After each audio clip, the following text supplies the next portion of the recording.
Oremos, irmãos. Pai nosso que estás nos céus, Tu és bom e fazes o bem, a Tua misericórdia dura para sempre.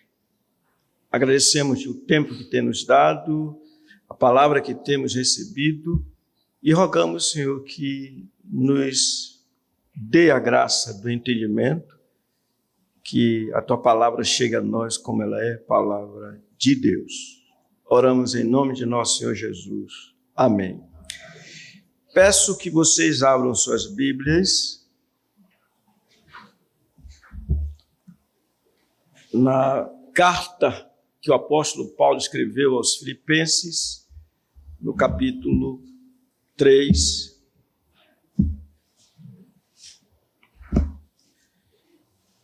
Versículo 17, eu vou ler até, ainda que não seja o nosso versículo a ser considerado, mas até o versículo 21.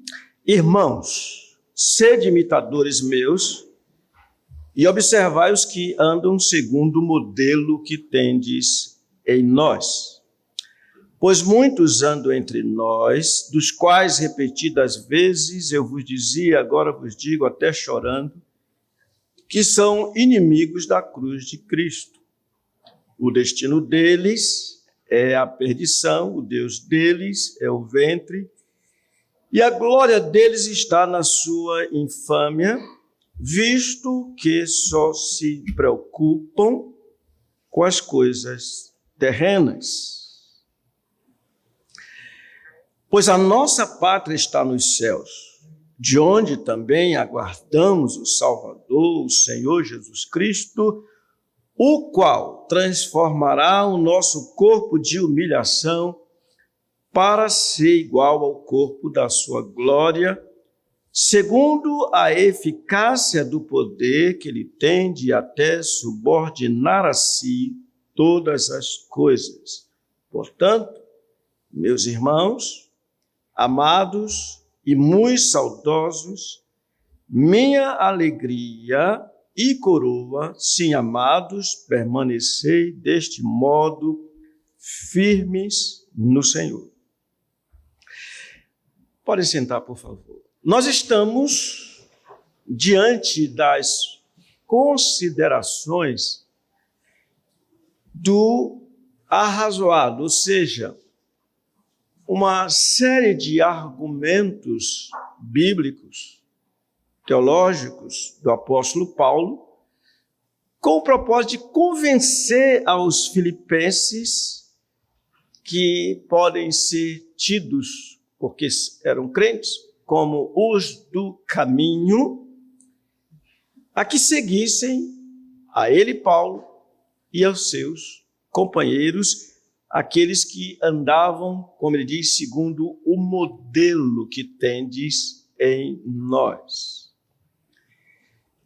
E Paulo dá como razão para seguir a ele e aos outros, o que nesse versículo 20 ele expõe. Por que diz ele, olha, vocês devem seguir a nós, não aqueles que estão mesmo no nosso meio, mas eles só se preocupam com as coisas terrenas, mas vocês devem seguir-nos, pois, diz ele, a nossa pátria está nos céus, de onde também aguardamos o Salvador.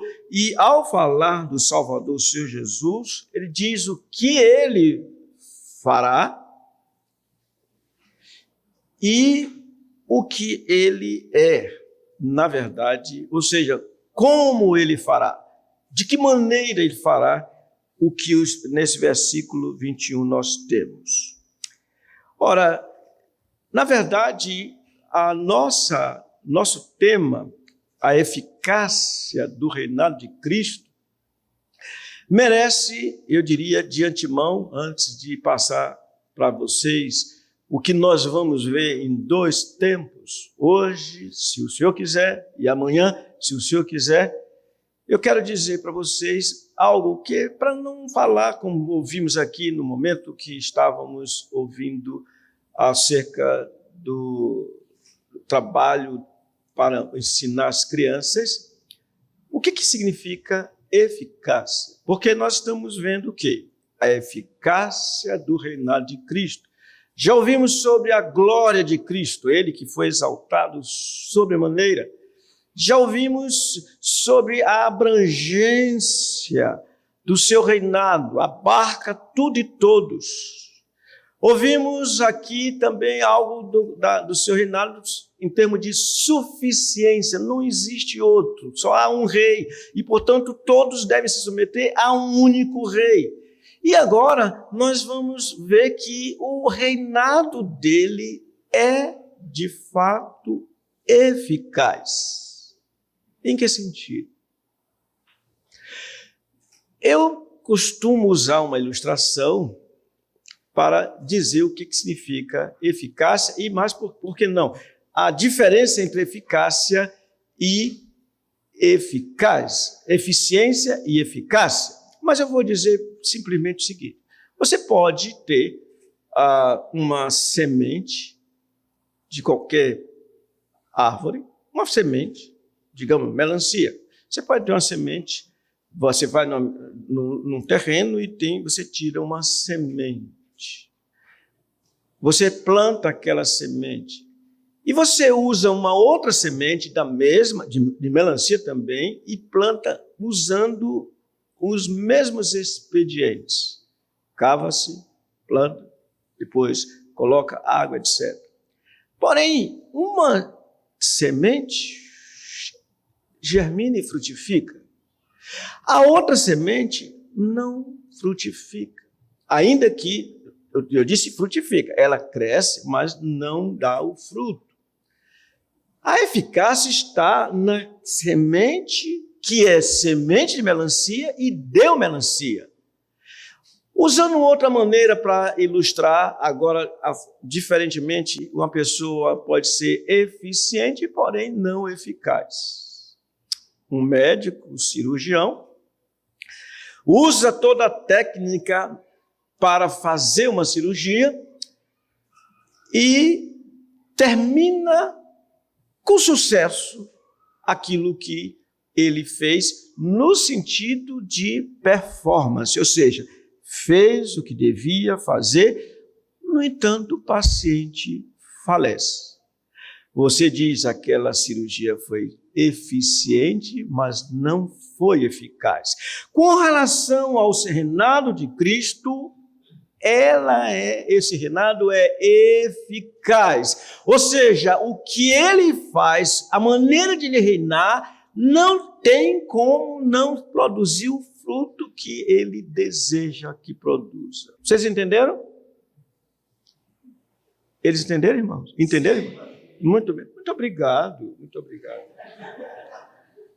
Então, desse versículo 21, que eu peço que os irmãos orem comigo, eu vou dividir em duas partes. Vamos ler juntos? O qual transformará o nosso corpo de humilhação para ser igual ao corpo da sua glória, segundo a eficácia do poder que ele tem de até subordinar a si todas as coisas. Então, desse versículo 21, nós vamos trabalhar nessa noite, agora, com a graça do Senhor, a primeira parte, que diz respeito ao glorioso benefício de Cristo para com os seus. É isso mesmo. E aqui nós vamos ver duas coisas nessa primeira parte. A primeira é a consciência cristã do corpo de humilhação, e a segunda é a confiança cristã da transformação do corpo de humilhação. Amanhã, se o senhor quiser, nós passaremos para a segunda parte, que será a suprema autoridade de Cristo sobre todas as coisas. Bem, uma vez feita a introdução, vamos então ao nosso tema de hoje. Qual é? O glorioso benefício de Cristo aos seus. Dois benefícios veremos. Primeiro deles, agora sim, a consciência cristã do corpo corpo de humilhação. Consciência cristã, por que eu coloco assim consciência e acrescento um adjetivo cristã? Porque uma pessoa pode ter consciência de muitas coisas, mas a percepção intelectual que faz com que a vontade seja trabalhada ou exercitada é o que nós estamos vendo aqui. Em outras palavras, o que vamos ver é que Deus, em Cristo, dá aos seus uma consciência de que eles têm um corpo de humilhação. Ou seja, tem uma consciência da sua fragilidade, da sua instabilidade e da sua corrupção natural. Vocês já notaram, e aqui eu vou falar baixinho, que as irmãs, principalmente as irmãs, e os maridos têm que fazer isso, viu? Gastar um dinheirinho para ir ao salão, arrumar o... E tem que fazer isso quase toda vez, toda semana. Por que toda semana? Porque corpo de humilhação. A beleza que se esvai. Não tem jeito. Isso aqui não é ofensa às irmãs, que aliás, eu digo aos maridos, gastem dinheiro para elas ficarem bonitinhas. Irmãos, parece assim algo que não tem sentido, mas tem. Aquele que possui consciência de que tem um corpo de humilhação, um corpo de corrupção, isso é dádiva do Senhor. O rei, que no seu reinado eficaz, já dá esse benefício aos crentes. Quem não conhece isso na prática? Ou seja, desde que nascemos, como ouvimos há pouco, nós labutamos a maior parte do tempo a fim de manter-nos, irmãos, aparentemente saudáveis. É isso mesmo. Hoje o meu pregador cortou o cabelo dele, ficou todo bonitinho aqui. E por que ele cortou? Porque a gente tem que melhorar a aparência. O irmão aqui estava feio a semana toda, ele fez a barba, dirigiu o canto aqui.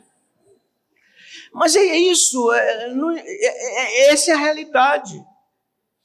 Dr. Lloyd Jones chama esse estado que dizendo mais ou menos o seguinte, que ao nosso redor só vemos decadência. E eu nem sabia que você estava aqui, senão não tinha falado.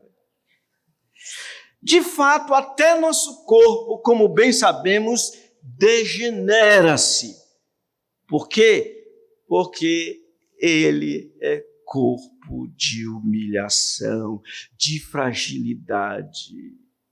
Dr. Heinz diz que nosso corpo está, eu abro aspas, exposto à maldição do pecado na forma de fraquezas, sofrimentos, enfermidade, deformidade, futilidades, enfim, morte. Mas você já notou, ou vocês já notaram, que isso é uma bênção? Essa consciência é uma bênção? Isso é tão bênção, irmãos, que a gente precisa continuar pedindo, Senhor, dá-me essa bênção, dá-me essa bênção. É o que Davi nos ensina lá no Salmo 39, quando ele ora dizendo assim, dá-me a conhecer, Senhor, o meu fim e qual a soma dos meus dias, para que eu reconheça a minha fragilidade. Por que alguns maridos... Eu estou dizendo alguns, mas eu me incluo também. Por que alguns maridos olham assim para as mulheres e a esposa e se sentem os fortes? Está pensando o quê? É forte coisa nenhuma. Todo mundo é frágil.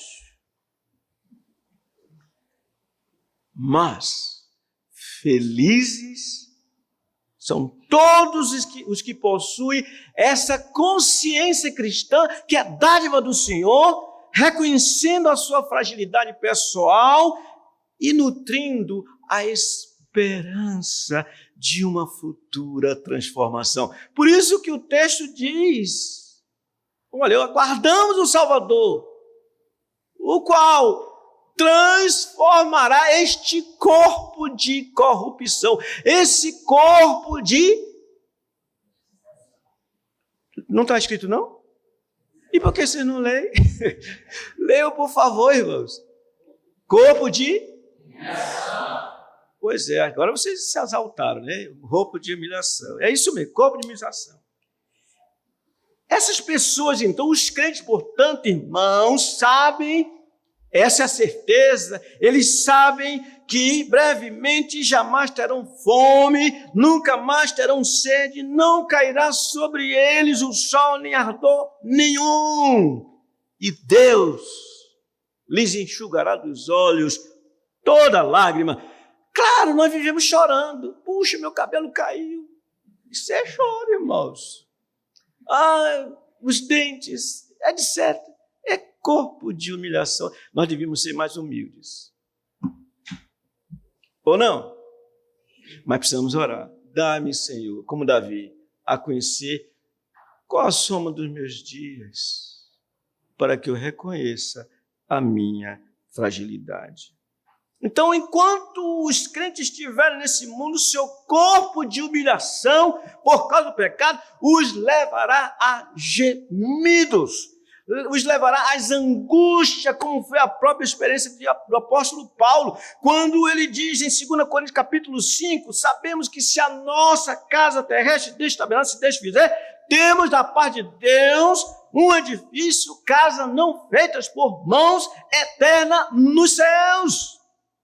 E diz, é por isso que neste tabernáculo gememos, aspirando por sermos revestidos da nossa habitação celestial, se todavia fomos achados, encontrados, vestidos e não nus.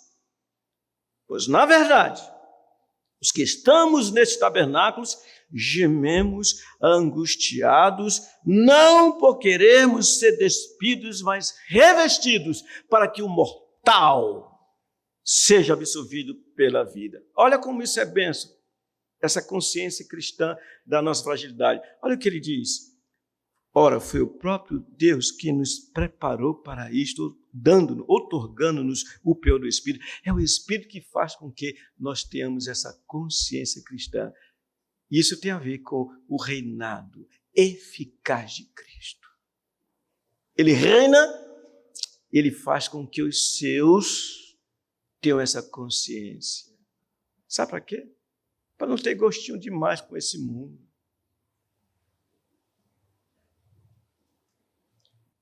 Sempre que encontrarmos pessoas confessando ser cristãs, mas sem dar amostras de que reconhece a sua fragilidade pessoal, pelo contrário, são orgulhosas, vaidosas aos extremos, devemos estar certos de que tais pessoas não estão experimentando o que Paulo diz, mas nós aguardamos o Salvador, o Senhor Jesus Cristo, o qual, olha a expectativa, transformará nosso corpo de humilhação. Então veremos o segundo benefício. Qual é o segundo benefício? A confiança cristã da transformação do corpo de humilhação. Já está aí, né? Legal. Irmãos, vejam bem como existe uma harmonia nessa primeira parte desse versículo 21. Primeiro, há a expectativa de que esse corpo será transformado. Aliás, é preciso, não é, irmão? Cá para nós. Mas aí vem uma pergunta que tem a ver com a confiança. Como isso será possível?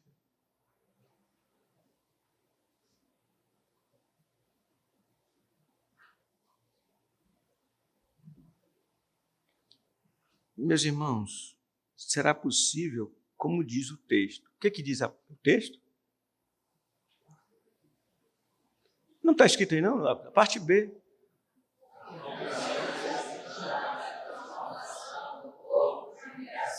Base bíblica.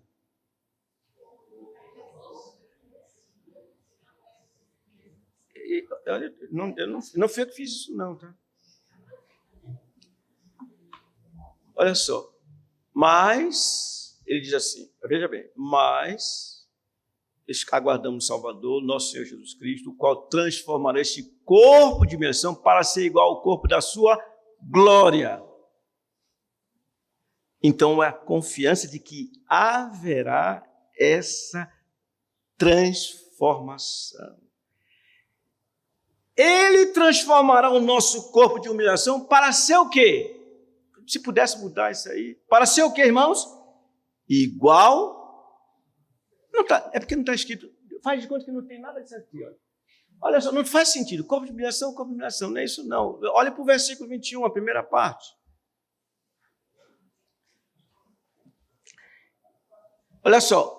O qual transformará o nosso corpo de humilhação para ser o quê? Igual ao corpo da sua glória. Isso é a confiança. Aí está a confiança. A certeza, primeiro do que somos hoje, naturalmente falando, mas também a certeza de o que seremos. Meus irmãos, na ressurreição, isto é, quando o nosso Senhor Jesus voltar, Ele nos transformará de tal maneira que teremos corpos iguais ao seu. Será que cremos nisso?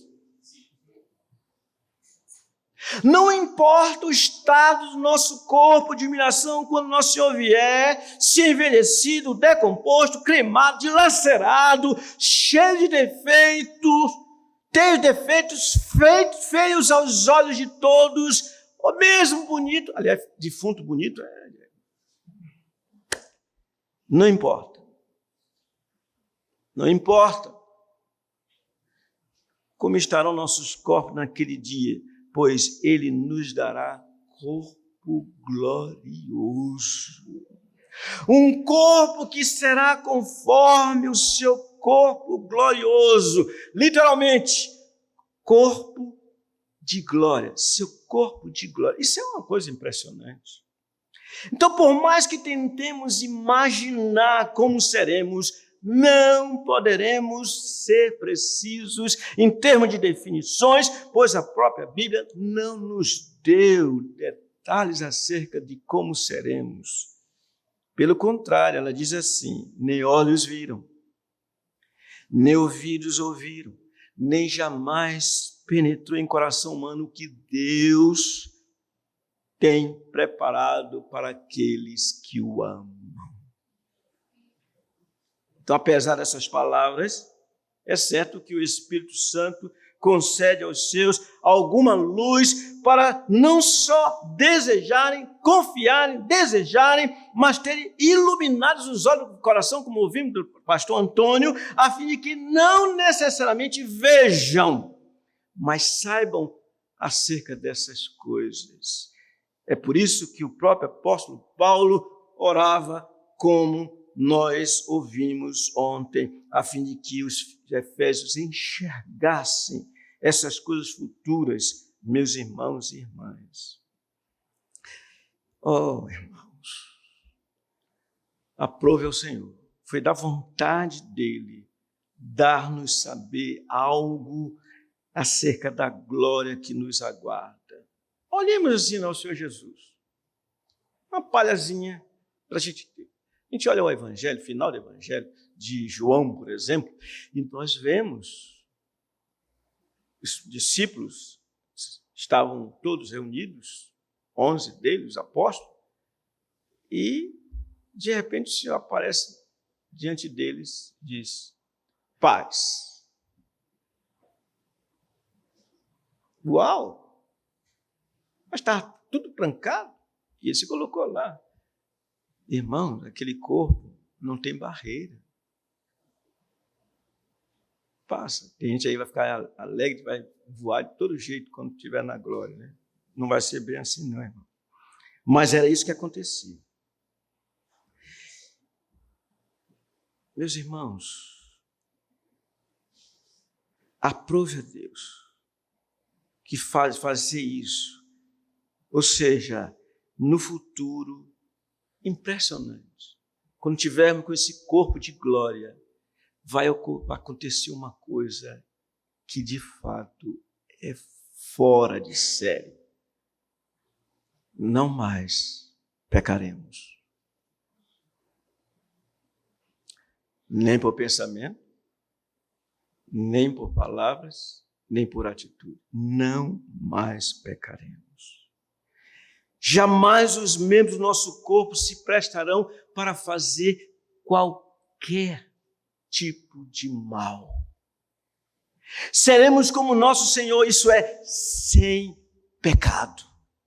Não dá para a gente... Como a gente consegue, sendo pecador agora, como nós podemos nos ver sem pecado, irmãos? Olhamos para alguém, já pecamos. Porque ele disse, olha, o irmão chegou atrasado, nem sabemos o que foi que houve. Os pensamentos são impressionantes, mas vai chegar o dia que nada disso acontecerá. Sem pecado.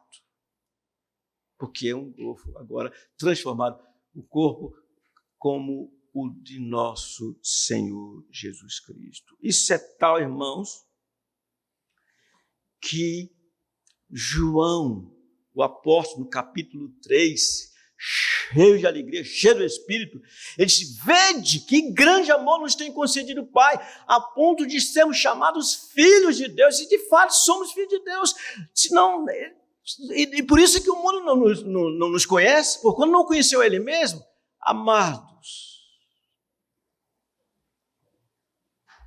ele disse, quando Ele se manifestar, seremos como Ele é. Não é pouca coisa.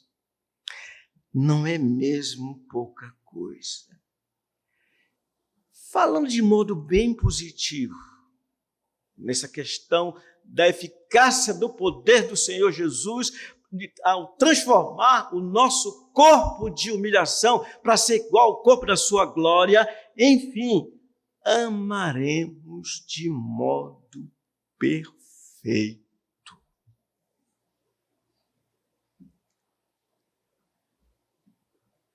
Hoje, o marido que mais ama a sua esposa tem momentos que ele a odeia. A esposa que mais ama o seu marido, a ocasião em que ela o odeia. Os pais que têm um grande amor para os seus filhos, tem hora que diz assim, menino, sai daqui. Mas naquele dia, nós experimentaremos o que Paulo disse aos Coríntios. O amor é paciente. O amor não se ufana, não se ensoberbece. O amor tudo crê. Imagina, o amor tudo crê. O irmão diz uma coisa, será que ele está falando a verdade? O amor tudo crê. O amor tudo espera.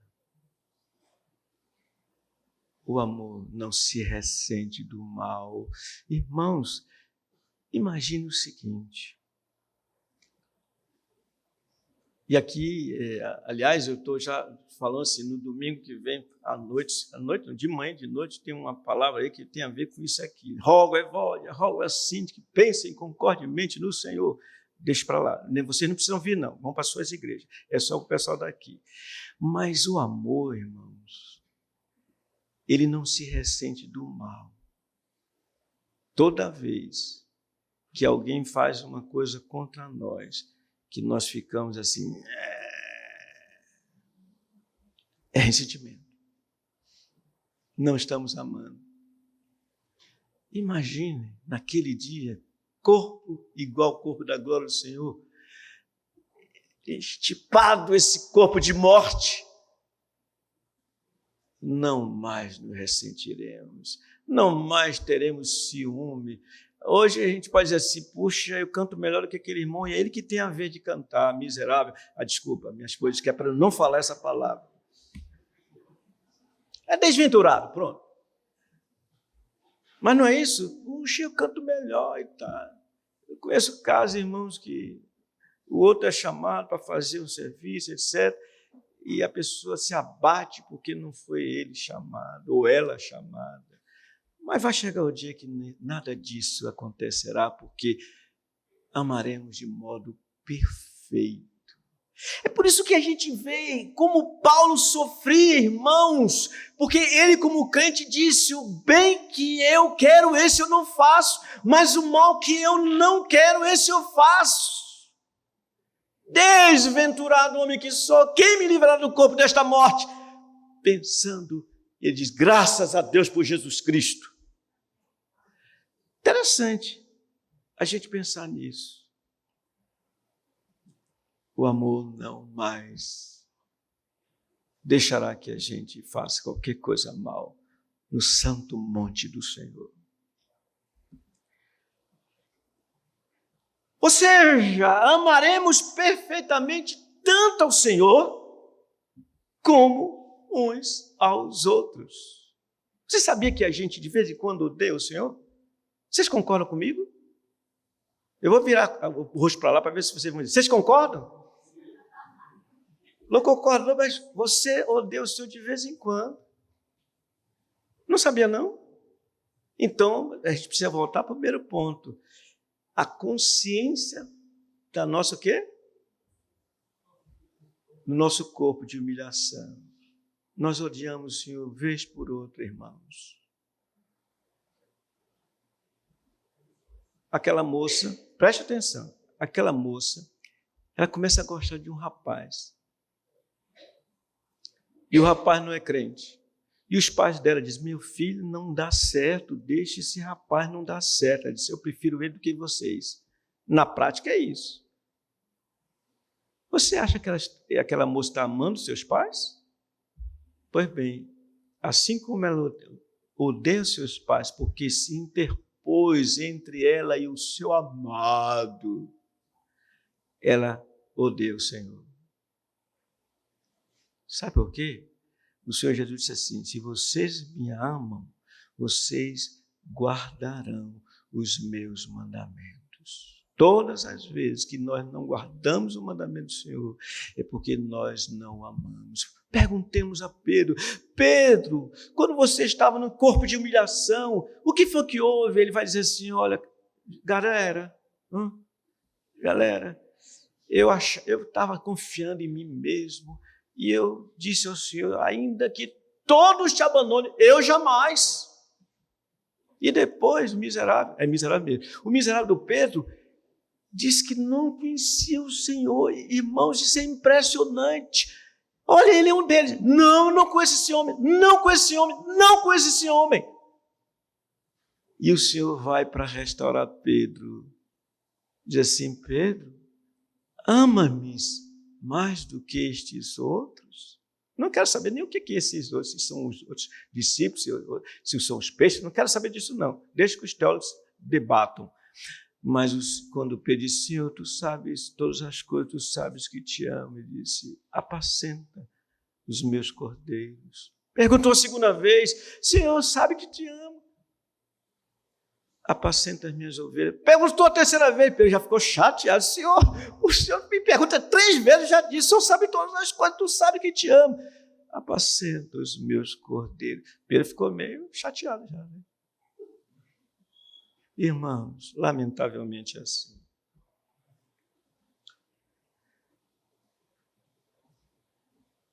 E assim, irmãos, viveremos nos novos céus e nova terra, onde habita a justiça, pelo poder desse Cristo ressurreto. Esse Cristo que reina. Irmãos, vocês estão entendendo? Então, eu vou fazer 2 perguntas. sinceramente, nós temos a consciência da nossa corrupção natural, de que temos um corpo de humilhação? Não precisa, não me responda para mim, não. Para mim, não. É para a gente pensar. Nós clamamos como Davi, eu repito, dá-me, Senhor, a conhecer a minha fragilidade. Como orou Moisés, pedindo que o Senhor o ensinasse a contar os seus dias para que ele alcançasse coração sábio. Segunda pergunta. Nós confiamos, estamos certos de que o Senhor transformará o nosso corpo de humilhação para ser igual ao corpo da sua glória. Cremos que o seu reinado é eficaz o suficiente para que essas duas coisas aconteçam conosco. Primeiro, o reconhecimento da nossa miséria natural e depois do que seremos futuramente. Cremos nisso? Estamos, portanto, conscientes dos dois benefícios vistos nessa primeira parte do texto. Estamos certos do que somos agora? Cremos no que seremos no futuro? A que conclusão chegamos? Vamos pegar o contexto. Paulo está instando com seus irmãos para que tivessem cuidado com aqueles que andam entre nós, dos quais eu vos dizia até chorando que são inimigos de quem? Da cruz de Cristo. O Deus deles é o ventre. O destino deles é a perdição, visto que só se preocupam com as coisas terrenas. Mas quando Paulo dá as razões, e nós vimos uma delas, o fato de que nós temos um Salvador, nós aguardamos o Salvador, nossa pátria não é aqui, mostrando que nós não devemos viver só preocupados com as coisas terrenas. Primeiro, preocupemos-nos sim com o sermos achados como somos pecadores. E então vamos dizer como aquele publicano: ó Deus, tem misericórdia de mim, pecador.